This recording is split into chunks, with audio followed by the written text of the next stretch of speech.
அனைவருக்கும் வணக்கம். உலகில் எல்லா ஜீவராசிகளும் எல்லா மக்களும் எல்லா நலமும் பெற்று வாழ மனதார கடவுளை வேண்டிக் மேலும் குழந்தை வரம் வேண்டி நிற்கும் சகோதரர்கள் அனைவருக்கும் குழந்தை வரம் கிடைக்க மனதார கடவுளை வேண்டிக் கொள்கிறேன். எந்த ஒரு பிரச்சனை இருந்தாலும் எதிர்த்து நிற்கக்கூடிய தைரியத்தையும் மனப்பக்குவத்தையும் தருமாறு கடவுளை வேண்டிக் கொள்கிறேன்.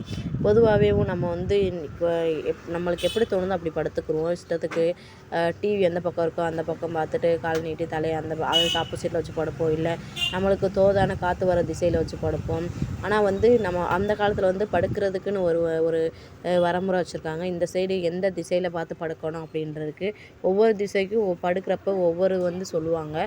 அது என்னென்னு பார்க்கலாம் வாங்க. ஒருவரோட உடல் ஆரோக்கியத்தை நல்ல ஒரு ஆரோக்கியமாக இருக்குன்னா நல்லா தூங்கணும். அந்த தூக்கத்துக்கு முக்கிய காரணம் நல்ல உறக்கம் தான் ஒரு முக்கிய காரணம். அப்படி அந்த உறக்கம் வரப்போ எந்த திசையில் படுத்தா நல்லா உறக்கம் வரும் அப்படின்றதையும் இதில் கவனிக்க வேண்டியிருக்கு. சித்தர்கள் கூற்றுப்படி இந்த திசைகளில் தான் தலை வச்சு படுக்கணும் அப்படின்றதையும் சொல்லியிருக்காங்க. சித்தர்கள் தெளிவாக அறிவுறுத்தியிருக்காங்க. உத்தம திசை கிழக்குன்னு சொல்லுவாங்க, ஓங்குயிர் தெற்குன்னு சொல்லுவாங்க, மத்தியமம் மேற்குன்னு சொல்லுவாங்க, மரணம் வடக்குன்னு சொல்லுவாங்க. கிழக்கு திசையில் தலை வச்சு படுக்கிறதுனால மிகவும் நல்லது அப்படின்னு சொல்லுவாங்க. தெற்கு திசையில் தலை வச்சு படுக்கிறதுனால ஆயுள் வளரும்னு சொல்லுவாங்க. மேற்கு திசையில் தலை வச்சு படுத்தால் கனவு அதிர்ச்சி உண்டாகும்னு சொல்லுவாங்க.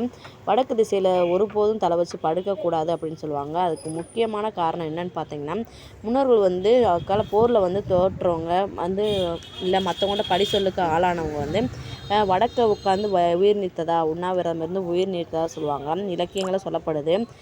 மேற்கொண்டு பார்த்தீங்கன்னா இதை சயின்டிஃபிக்காக அறிவியல் பூர்வமாக எப்படி சொல்கிறாங்க அப்படின்னு பார்த்தீங்கன்னா, ஆராய்ஞ்சு பார்த்ததில் காந்த சக்தி தலையில் மோதும்போது அங்கே பிராண சக்தி இழக்கும் அப்படின்னு சொல்கிறாங்க. அதனால் மூளை பாதிக்கும், இதய கோளாறு ஏற்படும், நரம்பு தளர்ச்சி உண்டாகும் அப்படின்னு சொல்கிறாங்க. பாருங்கள், திசையில் எந்த திசையில் படுத்தா நல்லது, எந்த திசையில் படுக்கக்கூடாது அப்படின்னு சொல்கிறாங்க. அதுக்கு சயின்டிஃபிக்காகவும் சொல்கிறாங்க.